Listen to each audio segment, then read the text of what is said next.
Frankly, my dear, I don't give a damn. I am serious, and don't call me Shirley. Real Chat Podcast presents the 100 Greatest Movies.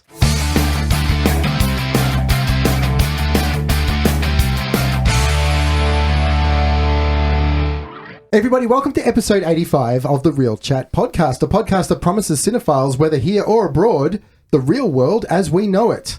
And welcome also to our second recap special, where we're departing from our regular format to delve a little deeper into movies 90 to 81 in our prestigious Top 100 Greatest Movies series. And once again, to mark this special occasion, we have an extended team for you today. So my name is Adam Stolfo, and I'm joined here by good friend and co-host of the sporadic All You Need Is Love podcast, Mr. Andrew McCaskill. Good morning. Good morning, mate. Am I the co-host? Yeah. I didn't know that. Are you? Number two. I think I'm more comfortable with that title. That title, indeed. I'm just a floater. Welcome back, Andrew. Thank you. Returning as well from yet another National Lampoon European vacation is Miss Penny Jelly. Penny, how's it going? Very good, thank you. I was going to go into something Scottish, but it couldn't come to me, I'm sorry. How were those travels, Penny? Yeah, Edinburgh Fringe, cannot recommend it enough if anybody can get over there. The Fringe Festival, the Edinburgh Fringe Book Festival over there. Edinburgh is just an amazing city. Fantastic. Check it out. But welcome back, Penny. Thank you. Joining us as well, Mr. I Never Miss an Episode of Real Chat, Damon Quah. Damon, how's it going? Good. Long time listener. Love it. Absolutely, man. You just tell me like every time that, I've checked out your latest episode, normally the day or two after it drops and everything. You know what I mean? You're all over it. Yep. And I'll let you know I don't like the drop time of a Thursday No, you hate afternoon Thursdays, because you my hate Thursday morning Thursdays. commute would be perfect. Absolutely. And you got other podcasts to listen to as well, Damon. That's it. So, That's when the sports ones drop as well. Yep. And returning as well, we haven't seen him for a couple of months, but Mr. Jesse O'Brien. Jesse, how's it going? Hey, good, thanks. I've been busy. You have been busy, man, and I know you're not going to be available to us for a couple of months coming up due to some new film projects as well. So, yeah, what can you tell us about what's coming up? So I'm doing my second feature as director, which is very exciting. A little more budget than the last one, which is always the way. Baby steps up towards something bigger. Indeed. And this one officially begins on Monday, pre-production, although I've been working on it for a year and I feel like I'm working on it anyway, every day.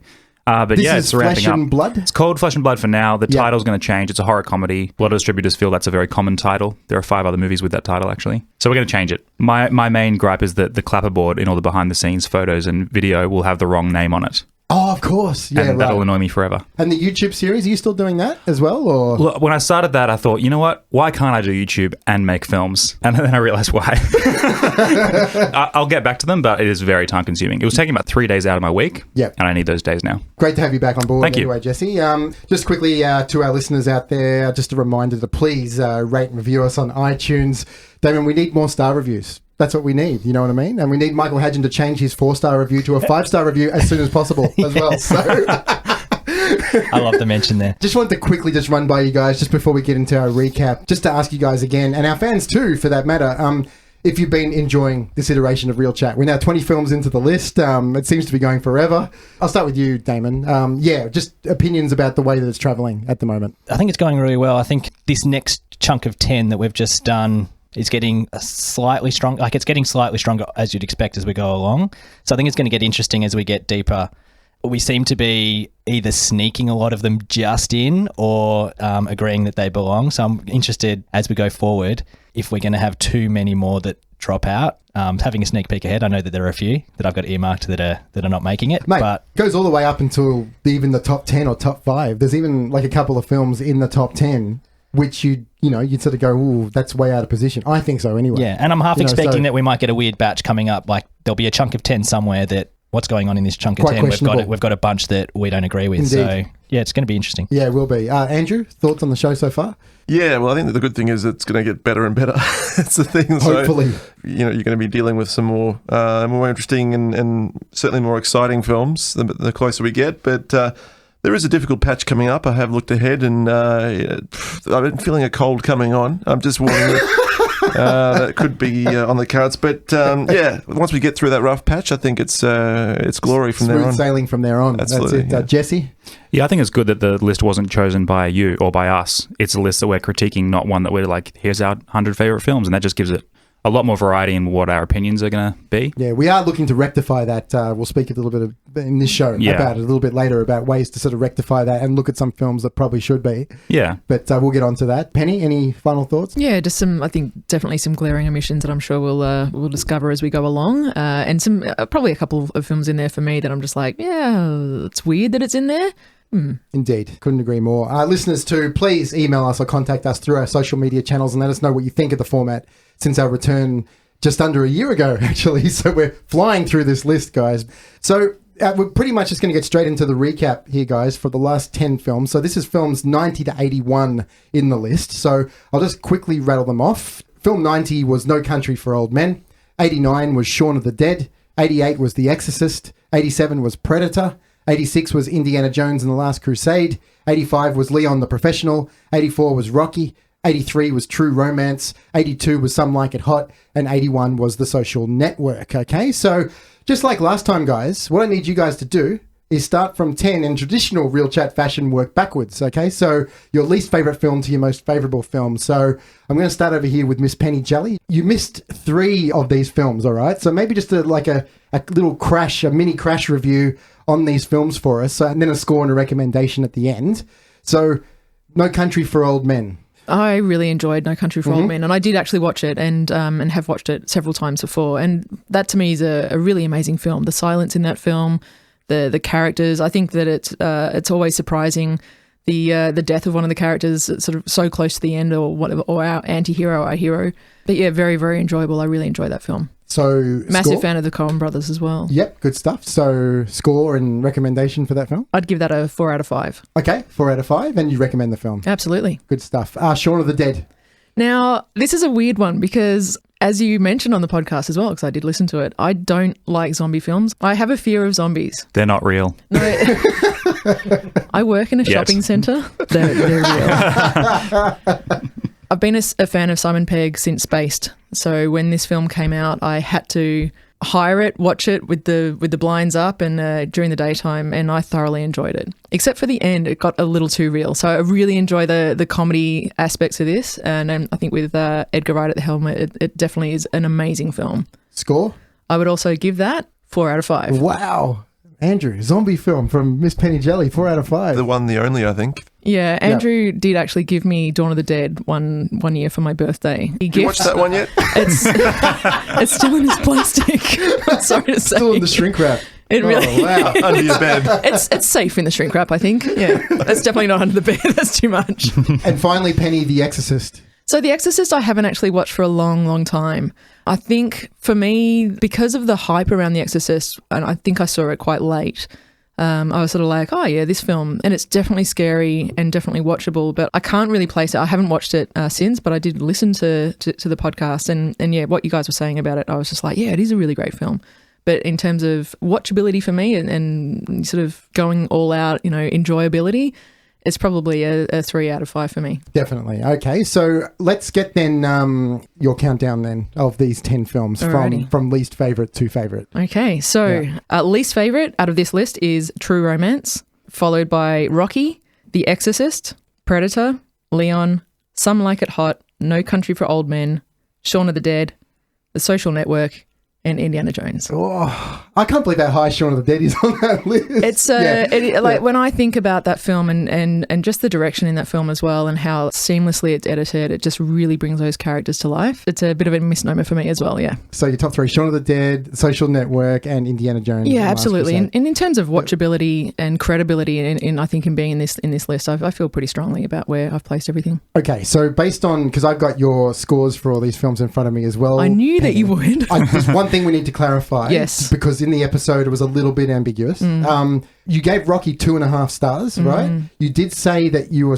easing towards recommend. It is worth seeing because I think that the film lore behind it, I think that where Sylvester Stallone came from and where he took that film, I think it's definitely worth seeing as a film. But as in terms of enjoyability and just, strong female characters, all that kind of stuff that I want to see represented in film, for me, Rocky just didn't deliver. I need to clarify that because it makes the difference about whether or not the film Rocky gets into the Real Chat Hall of Fame. Ooh. That's why I need to clarify it's on me. that. It is. It's going to get in. It's going to get, if you say yes, it goes in. If you don't, it doesn't. We've got to think about what it's going to knock out of the ring. Yeah, well, yeah. Because it's a tough choice. It could do either. What is it up against? No. It's just films go into the Real Chat Hall Whether of it's gonna be in Fame there or not. if they get a recommend from every member of the team. There's no finite number. No. Okay, cool. Oh, No. okay. So just go with your gut. The pressure.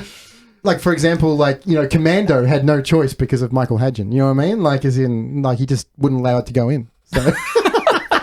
No, I think... Michael's copying it at the moment, isn't he? Okay, I think Rocky should be in there purely because I think everything around the actual film, I think it's worth seeing. Yeah, definitely. Cool. I mean, I think it's something to be experienced. Okay. For sure. And True Romance is the only film from this list of 10 films that you do not recommend. Correct. Good I stuff. don't think it should be in the top 100. Yeah. And it's fine to watch But once and then it's you gave just it 2 stars and a not recommend on the episode. So am I consistent with what I've been saying? Yes. Okay. Yes, you've done very well.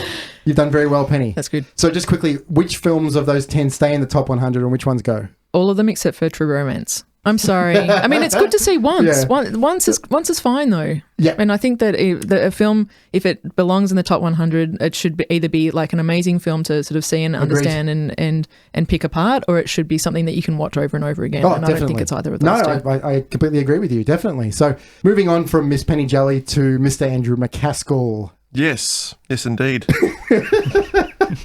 Mate, why don't you give us your 10 films from least favourite to favourite? They go as follows: Rocky, Shaun of the Dead, Some Like It Hot, The Social Network, True Romance, Leon, Last Crusade, Predator, No Country for Old Men, and The Exorcist. Oh, The Exorcist is number one. Number one, yeah. The context is snotty film snobbery.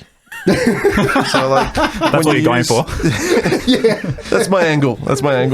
Yeah. When you talk about great films, that's what I was thinking about. How do these apply in that context? Yeah, good stuff. Yeah, I've got your scores here in front of me, Andrew. You recommend all 10 of these films. Yeah, I think I'd recommend most films in these lists. I think that, there's not, a truly awful film, well, so far anyway.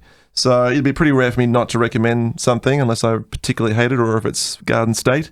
So that's probably where I'm going to be standing most of the time with these films, yeah. Okay, and so which of the films stay in the top 100 and which ones go, Andrew? Good question. I would say I do enjoy True Romance, but I don't think it should be in the greatest 100. Same with Social Network. I don't think that belongs there. Shaun of the Dead definitely doesn't belong there. The others can stay. Okay. Yeah. Yeah, so that's about 3 omissions. Yeah. No, good stuff. Thanks, Andrew. Cross to the man himself, Mr. Damon Quah. So, Damon, obviously being a regular guest, but not one of our every episode guests. Sure. There's quite a few films from this list that you didn't get to do a review on. So maybe say a couple of words just about these films, starting with Shaun of the Dead. Shaun of the Dead. Saw that one at the cinema. Lots of fun. Love the scene where he's going down to the milk bar. Very Australian term I'm going to use there. Not really into horror or zombie, but this is a fun sort of spoofy film, and I probably had that around a 3.5. Okay. Yep. The Exorcist. Exorcist. I think I've said on Real Chat before, I hate horror. I don't want to sit down and I don't want to be scared. However, Exorcist, I think, is somewhat of a masterpiece, and it scared the shit out of me when I saw this film. And there's something, it lingers. Even I think about it now and it lingers. It's because it's got that realism. That one's really, really high for me in the list. Nice. And yeah, so that's where I stand on that one. Predator. Predator was really, really hard to rank because it's a bit well. when I went about this 10, I'm trying to do it with my head, not my heart. Whereas this film's just oodles of fun, a meathead action flick. Absolutely love it to death. But then if I want to be critical on it, I mean, it's an Arnie flick. So, but yeah, it's really highly ranked. Indiana Jones and Last Crusade. Love it. This one tops my 10. So this is my number 1 out of the 10. Did you agree with our discussion on the day about the fact that it really is one of the greatest number 3s ever made? Yeah, definitely. Yeah. And I'm in the camp that it's the best indie. Yep. Which is against most people will say Raiders, but for me it's Last Crusade. Leon the Professional. Leon, I actually watched this week because I was a bit dusty on it. Oh, and cool. I had a really fond memory of it, and I watched it, and it surprised me that it was next level. My memory of it was as someone under 18 watching it and thinking it was really cool. And then when I watched it, I was actually really pleasantly surprised at just the technical brilliance of it, as well as Not to it was mention- a really strong film. Not to mention Natalie Portman's performance as well. Yes, well, yeah, we'll get to the performances. Okay. Yeah, I've got some Awesome. interesting things on that. Yeah. Awesome. True Romance. True Romance, yeah, I think everyone's probably got a similar opinion based on the episode. It's just, there's long-winded, I wouldn't call it meathead action. Well, maybe it is, but it's just over the top. It's in 3 words, that movie's over the top. Just the final scene or the corkscrew scene where Patricia Arquette, where she takes on that villain, and so that's low ranked. Okay, and The Social Network. Very middle of the road. I saw it when it came out. It's a good sort of solid little film. Yeah. I'm sorry, that's condescending. Little, No, you're but right. it's nothing special for me. Yeah. Yeah. Okay. So you want to give us the ranking then, Damon, from least favourite to favourite? Okay, so bottom ranked, I had True Romance, and then I had Some Like It Hot, Social Network, Shaun of the Dead, Leon, Rocky, Predator, and again, based more on the heart than the head on that one, No Country for Old Men, Exorcist in second, even though I hate horror because it's that good. Yep. And Indiana Jones: The Last Crusade in first. Yep. See, Indy 3 is just appearing on high on everyone's lists, it seems, at the moment. So, yeah, definitely. Good stuff, Damon. So which of those quickly would stay in the top 100 and which ones would go? I thought I was a lot more generous this time, but perhaps I'm still brutal. True Romance is gone. Some Like It Hot isn't in the 100. Social Network's gone, and Shaun of the Dead's gone. Okay, so 6 of them go through. Yeah, I'll put 6 That's through. pretty good. Yeah, good stuff. Okay, Mr. Jesse O'Brien. Mate, we obviously had you on a number of episodes in this 10, but a couple of the ones that you missed, so just a couple of words on your score. No Country for Old Men, firstly. I remember seeing it that year, and it was obviously the Best Picture winner. I was more of a fan of There Will Be Blood that year. I thought that should have won the title. For me, No Country was such a well-crafted film, and it was hugely cinematic and really well put together, but very unsatisfying for me. It was novelistic, and that ending that everyone talked about just kind of ended at a place where, like, what, that's it? I didn't even know that final scene with Tommy Lee Jones talking was going to be the final scene. So when it just cut to black, I'm like, oh, that's it. Okay. Okay. So and I've never really loved it ever since. But very well made. Yeah. Okay. Predator. Predator's great. Yeah. That would have been a fun one to be a part of, that podcast. It was a good listen. And Predator to me is sort of the little cousin of Terminator and Alien, which I would hold much higher. But Predator is the only thing that even comes close to matching that. RoboCop's sort of below Predator, I would say. And you know what I mean? They're all in the same kind of wheelhouse of just awesome genre stuff from that era. Yeah. 70s to 80s. And Predator's really cool. And none of the sequels did it for me either. But yeah, really strong movie. Are you going to be seeing The Predator? I see pretty much everything. So You hate watch these things, don't you? I always want to love everything I see, even if I go in low expectations. Like I went to see The Meg a couple of weeks ago. And then later that day I went and saw that Paul Schrader film, First Reformed. Okay. So 2 very, very different films. So I go into any movie hoping it's good. Yeah. But, you know, most of the time they're not. It's rare to make a good movie. Rocky. Rocky is... I listened to this episode pretty recently from you guys, and I kind of agree with Penny's sentiment, but I would rank it higher than she did. Yeah. I think it's really... I love the story behind it. It's just so inspiring how he threw everything in to make it happen, and you can feel that in every frame, really. And I could never say not to watch Rocky. It is a triumphant movie that's worth seeing for sure. True Romance. No. That's all I have to say about that. I can't believe this is on the list. Yeah, because me too. I would put every Tarantino movie above this movie. Wow. I think- Every Tarantino film. Yeah, and I've got this box set, Tarantino XX, and it came out just before Django, so it doesn't have anything beyond Django, but it's got True Romance in there. And it's like this kind of tarnished box set. It's all of his films as director, and then there's one that he wrote. True Romance should be in the Tony Scott box set. Yeah. You know, so... And it just sticks out like a sore thumb. Yeah. Like, honestly, you could pick a handful of Tarantino films that are just way more singular and more focused than that movie. That movie's all over the place. Some Like It Hot. Yeah, I only watched this because of you guys. And awesome. I've watched, my fair share of classic films. This is just one that I'd never seen. But I think I'm with Damon on this one. It was kind of disappointing. I watched it after the podcast, so expectations were a little higher than they maybe should have been. I just found the humor, it really relied on, hey, look, it's men dressed as women. That's funny, right? And it wasn't as clever as I expected. Being so groundbreaking in 1959, it probably would have had more of that desired effect back then, a lot more than now. You know? So yeah. But a couple of things threw me off. Tony Curtis, his fake British accent when he was playing the millionaire, Oh, yes. did not work. It was so distracting. But Marilyn Monroe on screen, she was just a true star. Like, you can't take your eyes off her. And not because they're just completely using her as a piece of meat. Yeah. But she really did have a true charisma. Yeah, that's really great that you watched it after listening to our show on it as well. That's really great. And finally, The Social Network. Yeah, I love that movie. Okay. I think it did something that no one thought it would. Everyone sort of underestimated because it's like a movie about Facebook. Why? And from David Fincher. How does that fit him? And why do we want to hear that story? And I think coming off that, it was just such a well-written screenplay. And it has this tone about it that is so unique. There's not a lot of films that have this sort of propelling drive throughout the whole thing.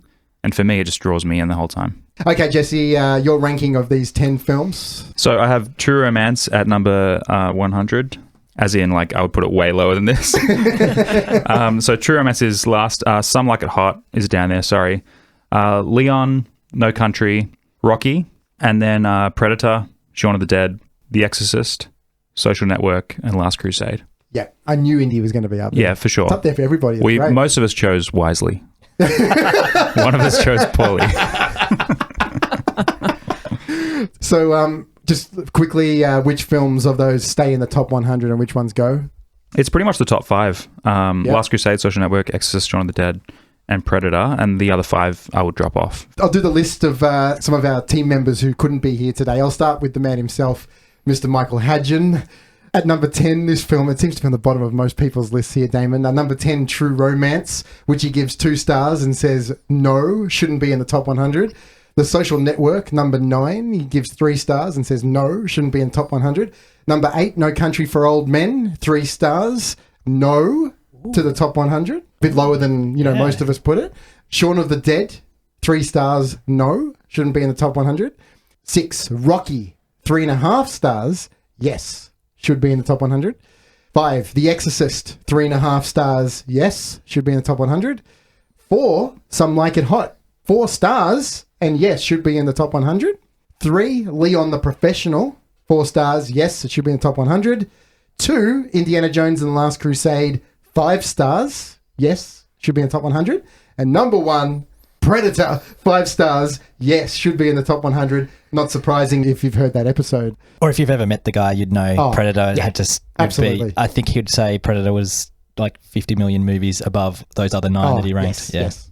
Indeed. So let's move from Mr. Michael Hadgen to the man himself, Mr. Matt O'Neill, who we haven't seen here for a little while on Real Chat. Okay, so number 10, The Social Network, but he's got it at 10 because he actually hasn't seen the film, right? So he's really got a top 9 really, but he's put The Social Network here. He says, but how's this? He says this, and he's got a message for you, Andrew. I'm sure he does. Haven't seen it, not bothered. Fuck Fincher, tell Macca that. So he's no interest in seeing The Social Network, Mr. Matt O'Neill. Combative, that review, isn't it? With a message specifically for you. That's right. So You've got the floor. I reckon just give him a rebuttal right now. He's clearly open-minded about have it. you got something to say? You stink, Matt. Ooh, Yeah. there you go. He went there. Them's fighting words. There are those fighting words. Number 9 from Matt, True Romance again. However, he gives it 3 stars and says, yes, it should be in the top 100.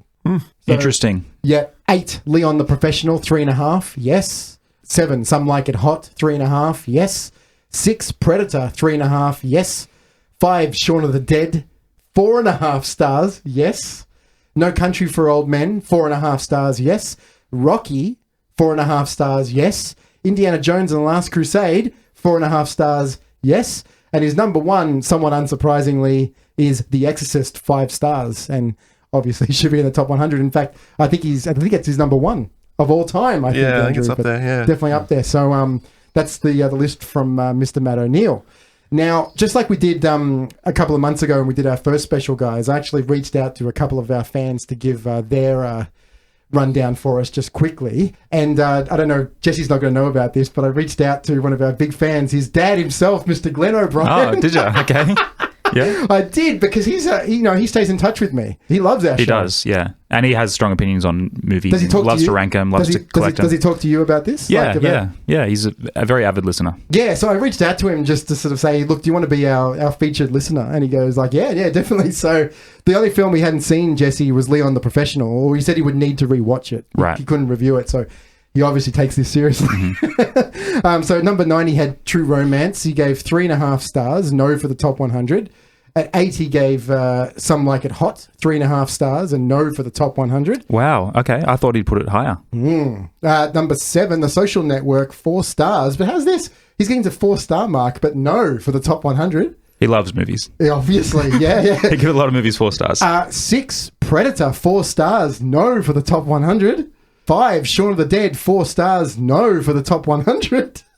Rocky, 4 stars, no for the top 100. The Exorcist, number 3, 4.5 stars, no for the top 100. Wow. 2, No Country for Old Men, 4.5 stars, no for the top 100. Well, I'll be seeing him tomorrow. I'll ask him, like, pretty much, it sounds like he has 100 5-star movies. Yeah, exactly. That he'd rather have in there. And then, somewhat unsurprisingly, based on what you've told us, Jesse, number 1, Indiana Jones and Last Crusade, 5 stars, finally, yes, for the top 100. So that's the only film from these 10 that your dad would put into his top 100 films. Yeah, okay. Can you tell us what some films that might be in his 100 would be? I'd say he'd put stuff like 2001, Lawrence of Arabia, a lot of classic films, a lot of Humphrey Bogart films. He's a big Bogart fan. Yes, he says that's a lot of no's, but my tastes run more classic than the Empire readership is what he specifies here. There are some later up the list that I would definitely include in my own top 100, but also many omissions. I think the 1933 King Kong is the perfect adventure film, and I'd add some Bogart films like The Maltese Falcon, is what he said. More recently, I would definitely choose Blade Runner 2049 over Arrival. And of course, we all know it's an artificial and subjective list, and once we started really adding them up, we'd all have trouble fitting in our favourite films into a list of 100. So, yeah. Cool. So there you go. Thank you, Glenn O'Brien.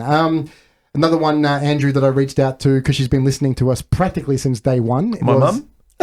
No. Does she listen? No, she doesn't. Supporting you, Andrew. Yeah, it's your friend and big fan since the beginning, Joanna Gunn. Oh, nice. Yep. So she gave us her rankings. How's this, guys? Number 10, Rocky, but because she hasn't seen it, right? But she has zero interest, and she makes mention here she doesn't like Stallone. So no. Fair enough. So she puts it number 10. So no interest in seeing Rocky. Number 9, Some Like It Hot. She hasn't seen it, but she mentions sounds interesting. So, like, you know, maybe for the top 100. So the ones that she has seen, Predator. What's going on here, Joanna? 2 stars. Don't recommend. No for the top 100. What's going on there, Damon? She just destroyed her chance of being on again under your scoring system, I'd say. Yeah, that's right. That's exactly right. 7, The Social Network. 3 stars, but she recommends the film, but says no, it shouldn't be in the top 100. 6, True Romance. 3 stars. She recommends the film. No, shouldn't be in the top 100. 5, Leon the Professional, 3 stars, recommends the film, but no, shouldn't be in the top 100. And then her top 4, which she all puts into the top 100, which is Indiana Jones and Last Crusade with 4 stars, Shaun of the Dead with 4 stars, The Exorcist with 4 stars, and No Country for Old Men is her number 1 with 4 stars as well. So there we go. Thank you for that, Joanna. And she does make mention as well that she does love the show. She's looked over the list, and she reckons that one that's 100% missing is The Lion in Winter. Penny, have you seen this? I have not. Okay, so she says Lion in Winter, Catherine Hepburn and Peter O'Toole, which she gives 5 stars. So that's obviously a big omission for her. Did you know she likes that film, Andrew? No, I didn't. Have you seen it? I haven't seen that film, no. There you go. A nice gem that none of us have discovered, I think. So I'll just get to my list, guys. So just remember, like, just because it's mine does not mean that it's the official Real Chat top 10 or top 20. But that's what I've done, guys. I've done something that I didn't expect any of you guys to do, right? So I'm just going to quickly run through this, and I'm going to keep adding to this as we go along. I've actually created a top 20 based on our first 20 films. I just didn't want to subject you guys to that. So I'll quickly I'll give my top 20 from least favourite to favourite based on the 20 films that we've looked at so far. So in 20th position, not recommend with 2 stars, is The Social Network. I'm sorry. Out of these 20 films that we've looked at, this is my least favourite. Really? Yeah. Wow, But True Romance is in there. It's coming. And Amelie, do we remind you about Amelie? It's coming. He's got a big grin on his face. He doesn't look sorry. He looks like he's relishing putting Social Network down at the bottom there. Are you more of a MySpace guy? Haven't done a film on that yet. 19, Amelie, 2 stars, not recommend. 18, True Romance, 2 stars, not recommend. And they're the only 3 films from the 20 that we've looked at so far, which, I don't recommend to people. So 17, Some Like It Hot, 3 stars. 16, Arrival, 3 stars. 15, Raging Bull, 3 stars. 14, Rocky, 3.5 stars. 13, The Prestige, 3.5 stars. 12, Leon the Professional, 3.5 stars. 11, The Princess Bride, 3.5 stars. And then the top 10, Shaun of the Dead, 4 stars. 9, Stand By Me, 4 stars. 8, The Exorcist, 4.5 stars. 7, Good Will Hunting, 4.5 stars. 6, No Country for Old Men, 4.5 stars. 5, Lost in Translation, 4.5 stars. 4, Indiana Jones and Last Crusade, 5 stars. 3, Titanic, 5 stars. 2, Predator, 5 stars. And number 1, The Terminator, 5 stars. Somewhat unsurprisingly to our regular listeners and all you guys, I'm sure. So I didn't expect you guys to put the first 10 in there, but yeah, just for a bit of a change up there. Do you think good job, Terminator will be nudged out of number 1 as we go down to number 1 in the series? It's going to take a while. Yeah. I've got to be honest. Yeah, I think, it's going to be a shit-hot film. I think you're going to hear it for a while. It's going to be hard to dislodge on a personal level. But so, yeah, the films that stay from this 10, guys, No Country for Old Men, Shaun of the Dead, The Exorcist, Predator, Indiana Jones and Last Crusade, Leon the Professional, and Rocky. And the films that go, Some Like It Hot, True Romance, and The Social Network. Okay, so I am actually creating, guys, in the background as we go along here, the Real Chat Top 100 based on all your scores and sort of, aggregating them all together using the main team of 7 of us. And all the recommends play a part in this as well, right? So if you're not going to recommend something, then it's obviously going to get sort of pushed down as it sort of goes along. So I need to clarify something here, Mr. Quah. I'm sorry. I have to get this clarified because, Damon, you telling me with the last special that The Terminator doesn't make the top 100, a film that we've actually covered twice on Real Chat. You said that The Terminator, shouldn't be in the top 100, which means that you may keep this film out. Are you sure that you don't want to reevaluate before we move on? Wow. I'm looking. I'm actually, as soon as you said that, I've actually pulled it because I've got it here on my phone. I've pulled up the list of the top 10 for the previous special. Yes. I had it at number 5 at Terminator 3.5. Yes, but you also said that you wouldn't. It's like a film that shouldn't even be in the top 100. I know. And now I'm trying to remember why. I actually will nudge Think it of your up. friendship, Damon. Yeah. Think of the friendship. No, it's not the pressure. I'm actually legitimately looking at it going, gee, I was really harsh on that. Like, I don't know what I was thinking at that time. I think it's working, Jesse. All right, good. I put Titanic ahead of Terminator. Weird. Yeah, I think I remember you saying that you thought it was one of James Cameron's best films, even though you didn't love it. I think I came off, I don't know, the buzz of being on Real Chat for the first time and we're talking about Terminator and I'm like, oh, yeah, it's such a great special effects movie, rah, rah, rah. And I just You had a fever as well that day, I remember.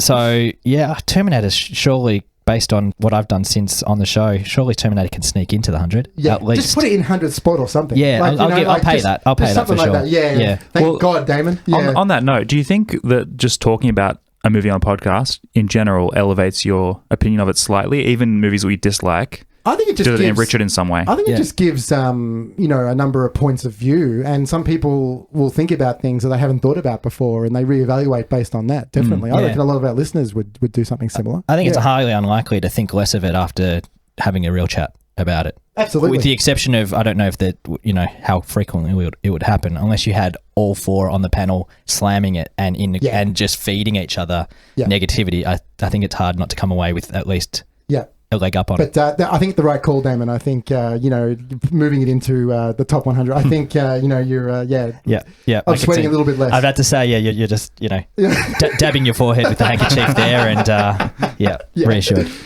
I've got the director tally guys going, adding these 10 films to it, which we'll sort of keep track of as we go along, so we can sort of see the particular directors that get brought up the most. Still, with 2 movies in first position, we still have Rob Reiner and James Cameron with 2 films apiece. Rob Reiner for Stand By Me and The Princess Bride, and Cameron for Titanic and The Terminator. Mm-hmm. And all the other ones are all once-offs.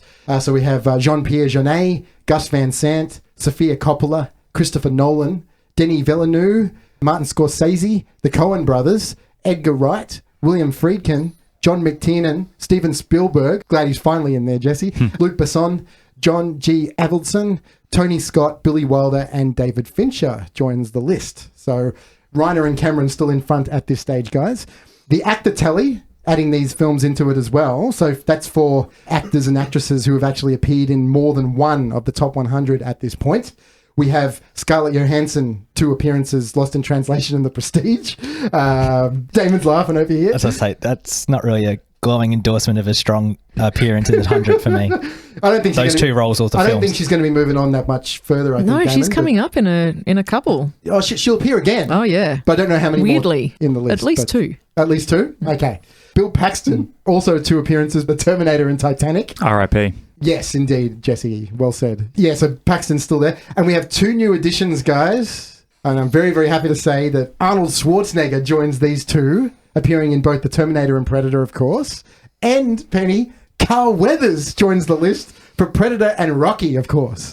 So, one of your favourites. He's got time to bleed. He's fine. He's fine in everything, isn't he? Yeah. So that's right. Yeah, So mighty fine. in other words, if you get a lot of side character work, you can get into a lot of films. A new thing that I've added here quickly, guys, is the decade tally, which you might be interested to hear just quickly. The 1950s has 1 film. Nothing from the 1960s yet, Jesse. 1970s has 2 films. The 1980s in the lead, somewhat unsurprisingly, 6 of them. 1990s, 4 films. The 2000s, 5 films. And 2010s, 2 films so far. So the 1980s is in front. Yeah, it was a great era. 70s might topple it closely, but 80s has a lot of good films. Yeah. Plus your demographic of who's voting might be an interesting insight. Which Exactly. we don't know fully, but you could predict, I'm sure. Indeed, Yeah. yeah. But, interesting, nothing from the 60s, at least as of yet. So let's get into the awards. So the Real Chat Best Ofs from movies 90 to 81. So a winner and a runner-up, guys. I asked you guys to select for these. So we're going to go to the Penny Jelly Awards, firstly for screenplay highlights. So what have you got for us, Penny? What are your 2 choices from these 10? This is really hard. I always know that this is going to be a hard task anyway, but I think it's so difficult sometimes to extract a screenplay from a well-produced and directed film. But I've had to commit. So in terms of screenplay, I've put Social Network in there because I think that, again, taking a pretty dull topic, pretty dull book from all accounts and turning it into an amazing Aaron Sorkin screenplay, I definitely think that is an excellent screenplay. Okay, yep. And the Academy tended to agree as well in terms of nominations. They did. The other one this is a toss-up for me because I think Some Like It Hot for the time, for the era, I think was absolutely excellent. And I absolutely agree. I think they could have pushed it more in today's time of cinema. But Billy Wilder, I think, is an amazing scriptwriter. So he's definitely got a soft second place in there. And tying with Indiana Jones and the Last Crusade, I think reviving a franchise after Temple of Doom, I think had a hard slog ahead of it. Knowing where it came from as well in terms of what it was going to be to what it turned up on screen, I think that deserves a top second place for me. Okay, so Social Network and Some Like It Hot are the Penny Jelly Awards, with Indiana Jones and Last Crusade being the honourable mention. Would that be? Yeah, let's go with that. It's such a difficult task, I think, as I said. But in terms of actual screenplay, stripping it away from the performances, stripping it away from the direction. I mean, for me, No Country for Old Men is a beautiful screenplay in terms of, once again, how it's been brought to life. But I think the direction in that film is overshadows the actual screenplay itself. No, good stuff. No, thanks for that, Penny. No, good choices. Mr. Andrew McCaskill, the Andrew McCaskill Awards for cinematography and original score. So we'll start with the cinematography, Andrew. What are your choices for these 2, my friend? Again, difficult. They're all pretty stunningly shot films in this list. But I'm going with, I guess, classic, just films that stay with you visually after seeing them. So I think that would have to go to The Exorcist for me. Also because it's such a pioneering film for cinematography. Who was the cinematographer in that again? Sorry. Owen Roisman. That's right. Yeah. Yep. And, his style I love. I love it. It's just got a very natural, there's not a lot of lighting. It feels like it bleeds into the real world, which makes that film a lot more terrifying because it's believable.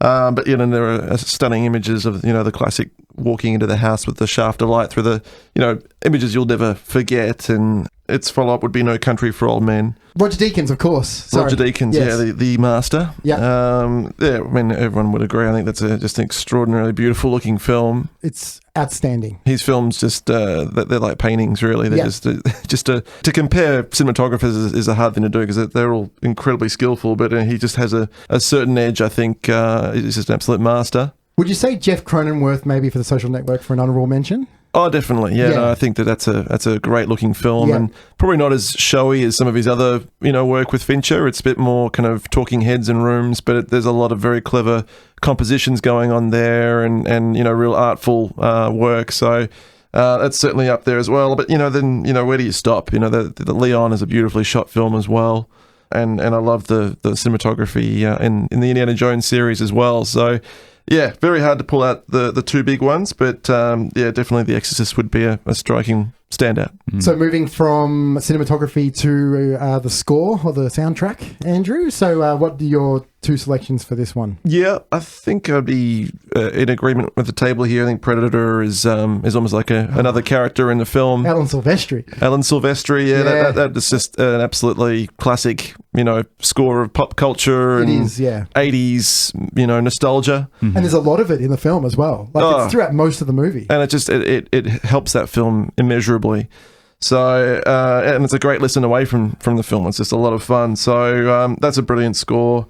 And of course, John Williams' Indiana Jones and the Last Crusade is, I think when we discussed it, it was a very intelligent score because it wasn't just going for the obvious, playing the theme. It had some really beautiful side themes and it had a bit more depth to it than the other scores in terms of it just being a straight action film. It had that, kind of relationship between him and his father, which added depth to the music. Not to mention the Grail theme, which is just an absolute highlight. It's haunting. We sung that score's praises, didn't we, Jesse? Yeah. That day. Yeah. But, And it's hard for a third film in a series to really still be refreshing. John Williams certainly came to the party. would you say honourable mention perhaps to Bill Conti for Rocky, you think?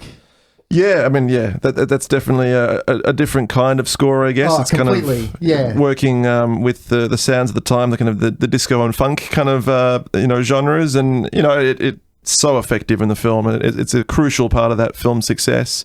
So yeah, that certainly needs to be mentioned. The Jesse O'Brien Award for directing, very applicable for your good self, mate. So what are you leaning towards for this? It's a bit boring, but any list that has Spielberg on it, he's going to go straight to my number one because he's just my all-time favorite director. Yep. My true hero. Mm-hmm. I aspire to be like him and meet him one day, and he's just the master of blocking, and he's just, no one comes close to him in terms of sheer entertainment value. Obviously for Indiana Jones and the Last Crusade. Yeah, so exactly. And that's my number one film. It was hard to pick the next one down.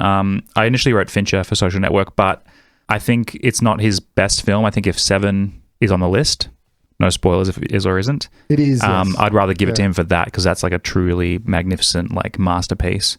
So I would probably set Fincher aside for now and go with Edgar Wright because as a debut feature film, a first-time filmmaker, I mean, he'd done a really scrappy sort of student film as a teenager before that, but it's just an amazing debut and he's set forward a style that people have tried to replicate, but no one quite has. So to come out with a film like that first time is just amazing. Nah, good one. I didn't expect that one actually, but no, I reckon it's a good choice, Jesse. Definitely.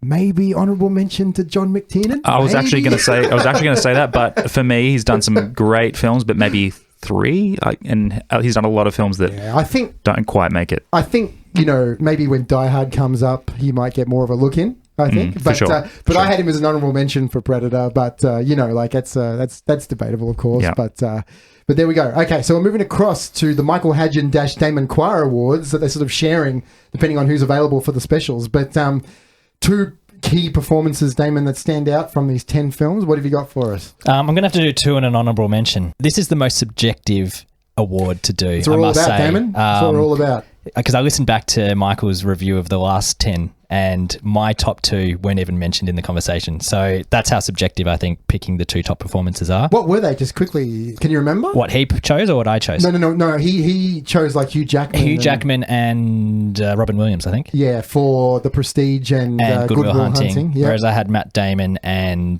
De Niro for LaMotta and Will Hunting. Yeah, sure. Okay. So when you first asked me to do it, I was really, I just looked to the list and I said, oh, this is easy. I picked my number one and then I thought I knew my number two.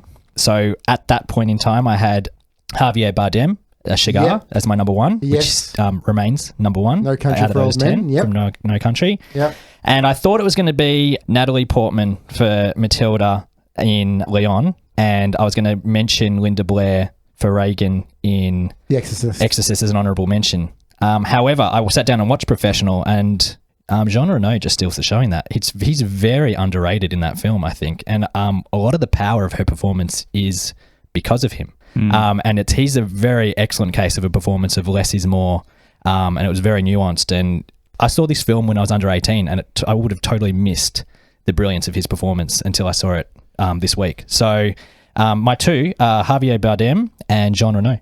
Yeah, right. Honourable mention goes to Natalie Portman as a result. So two actors from the Leon the Professional. That's quite high praise right there. What about Christian Slater? Have you got any thoughts? Tempting. But no, he didn't quite Smelliest leading man. Your comment on that was hilarious, that he looks like he smells. There should be an award for that. There's a few contenders. Yeah, really good choices there, Damon. Thanks very much for that. Yeah, there were some good performance in those films. Like Stallone was, great as Rocky, but he didn't even enter the conversation for me when you've got... Yeah, some of the others definitely standouts. No, I agree. No, really good choices. Andrew, I reached out to Mr. Matthew O'Neill just to give us the Matt O'Neill Awards for marketing. He said you suck, by the way. I knew that. I knew. Before he stood on that. He said there are two standouts for marketing for him, and he says, as a horror fan, Jesse, Shaun of the Dead was brilliant. It wasn't just the film that was a great homage to the zombie films of the late 70s, early 80s, but marketing for the film also extrapolated from that era too. And he loved the poster of Shaun, trapped on the underground in a carriage full of zombies. It was reminiscent of the European poster for Dawn of the Dead. All very apt for a film titled Shaun of the Dead. The film really gave the zombie new life. And if it wasn't for that film, you wonder where The Walking Dead would be, is what he makes mention of here as well. And he also makes mention, you'll be happy to know, Jesse, Indiana Jones and The Last Crusade. He said that Kenner, famous for the Star Wars figures, didn't actually release Raiders of the Lost Ark figures until they were sure the film was going to be a success back in the early 80s. And with Temple of Doom, they only released a small number of figures. And by the time they got around to Last Crusade, he says marketing took on a more mature route. And he makes mention that, I guess, as fans of the originals were a bit older now and released only T-shirts and caps. So, of course, years on, and with the unfortunate release of Kingdom of the Crystal Skull, brackets, which, by the way, if it shows up in this top 100, I quit life in general. And there was renewed interest in all things indie, and we were able to get our hands on The Diary. So he makes mention of that. So so the two films he chooses there for marketing highlights, Shaun of the Dead and Indiana Jones and the Last Crusade. And he also just makes mention of, I love how films like Rocky, which is also on the list, of course, continue to be advertised through merch to this day. He goes, show me a pool room without a Rocky poster, is what he makes mention of. So that was his honourable mention there for marketing. It's like a college dorm room without a Pulp Fiction poster. Indeed, exactly right. The Adam Stolfo Award, which is for the Blu-ray release, like which is the best release to pick up, guys. Another award for this film, Jesse, I'm giving this one to Shaun of the Dead as the best Blu-ray release of these 10 films that we've looked at. There's great video and audio quality, 4 commentary tracks, which could be overkill, of course, but always good to see them there. Deleted scenes, outtakes, a trivia track, actors' video diaries, casting tapes, makeup tests, EPKs, TV footage that's found in the film on screens and that you can watch away from the film. Storyboard galleries, trailers and TV spots. Shaun of the Dead is the highlight disc. I mean, they were really embracing the home video format around that era, with honourable mentions going to Rocky and The Social Network for also being great quality releases with a wealth of added bonus content. And on a side note, just quickly, guys, Predator now joins the Prestige and, in America, Arrival and Leon, if that makes sense, as the only films in the top 100 that we've looked at to be available on the Ultra HD Blu-ray format. So Predator is joining that list. Obviously, they're releasing it to try and tie in with the new film. In fact, they've released all 3 of the Predator films on Ultra HD. How long away are you from buying a TV that can actually view that kind of media? I don't need one. Not yet, anyway. Yeah. Do any of you have a 4K TV? No, I'm happy with my TV. Yeah. Like, full HD looks awesome. What more could you possibly want out of a picture? Yeah. Like, what, do we want to see the pimples on the noses? I mean, it's a bit of an overkill. But aren't the streaming services going into 4K now as well for people who have, the TV? That's right, isn't it? Yeah. So it does look stunning. It's not like our TVs are dated. Our TVs are great, so it's hard to justify upgrading. Just quickly, guys, the Real Chat Hall of Fame. There is now currently 47 films in the Real Chat Hall of Fame. We've added quite a few from this second list of 10 films. The films are No Country for Old Men, Shaun of the Dead, The Exorcist, Predator, Indiana Jones and the Last Crusade, Leon the Professional, Rocky, thanks to Penny. You're welcome. And got to get this clarified with Mr. Damon Quah here. Some like it hot. Here we go. Well, look, it's a 1959 film tackling homosexuality. It's a screwball comedy. It's not advertising itself to be anything other than that. So based on all of that, I think I have to give it a bit of a nudge in. Okay, so it just gets in with Rocky. Yep. Both those films nudge in. How come I don't get a say? Because I feel like we're on the same page. True. That's very true, Jesse. I'm sorry, because we obviously didn't have you on that particular episode. Do you have an opinion about Yes. Some Like It Hot? To the point where you could actually bump it out? No. Okay, so it just slips Wait, in? bump it up or out? Okay, No, I why want to don't bump it out. You want to bump it out? I want to bump it out. Don't, Yeah? don't let him talk Controversy. about it. Only because I've seen a lot of classic films and a lot of them really do stand up. And I found it... Penny's sweating over here, look. She's Let him readjusting. sway me back because I love classic films, and maybe he can sway my vote back. Here we go. If you look at, like, obviously screenplay, like, craft has come a long way, Yes. but you can still see a lot of older movies with brilliant screenplays. Every piece of dialogue sings, and this one I just thought was really forced. Yeah, I apologise about that, Jesse, because I guess I just assumed that it was you were going to nudge it more in, but it wasn't until today in which we actually got your full opinions on that film. So, bumping it out? Look, it may have broke some ground. I just found it really juvenile. Yeah. Yeah, screwball. You're really juvenile. Screwball comedy is not my favourite genre. Okay. Yeah, I wouldn't say. I mean, I just think there's so many more films that I could put in there. Okay, so the three films then to miss the Real Chat Hall of Fame: Some Like It Hot, True Romance, and The Social Network. I'm sorry to all the Social Network fans. it. I'm the one who's keeping The Social Network out. You're not sorry. No. You love it. I actually think I feel very similar to that, Damon, as Matt feels about Titanic. All right? Yep. So Matt's keeping that out of the Hall of Fame. So, yeah. And on the similar sort of vein of what we're talking about, I'd actually really like to see a list, and I think it's come up a number of times, but a list of like films of directors or films of screenwriters that actually deserve to be in the list and not in the list. So for me, actually, The Apartment is a better film than Some Like It Hot, both by Billy Wilder. And for me, yeah, I absolutely agree. Social Network is not Fincher's best work by any stretch of the imagination.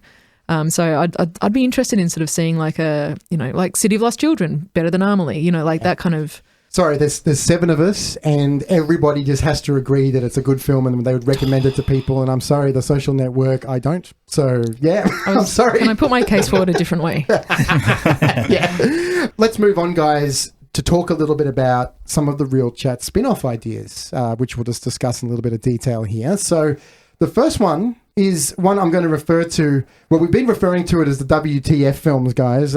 Films that would make us essentially curse at the thought of how can this not be in the top 100? But I'm going to go with What the Film, which I think sounds pretty good. So our What the Films, or WTFs, all right? So they're going to be movies that have been glaringly omitted from the Empire Top 100 Greatest Movies list. So what we're talking about here is not personal favourites. We all know film can be very subjective and very personal, but I'm talking about films that you all really feel in your heart should be in the top 100 based on popularity, critical acclaim, and particularly the tag of greatest movies. Okay, so in prep for today, I actually got all 7 main members of Real Chat to select 3 definites and a backup, although I don't think the backups are going to be required based on what I know. I asked you guys to think seriously about it as much as you could, because we're actually going to be giving episodes to these films. So with 7 of us, that means that there's going to be 21 bonus episodes for our listeners at some point during our lifetime here, guys. For example, I've chosen 3 films, and I think there's even the possibility, I'm not 100% sure, because, you got to spend some time thinking about this, but I don't know, to be honest, guys, if I would actually include any of these 3 films in my own top 100. I'm not sure. However, I feel very strongly about the fact that they should be in this list based on their stature and their popularity and their critical acclaim. We need a Tom Cruise film somewhere, all right? Top Gun from 1986 should be in the top 100.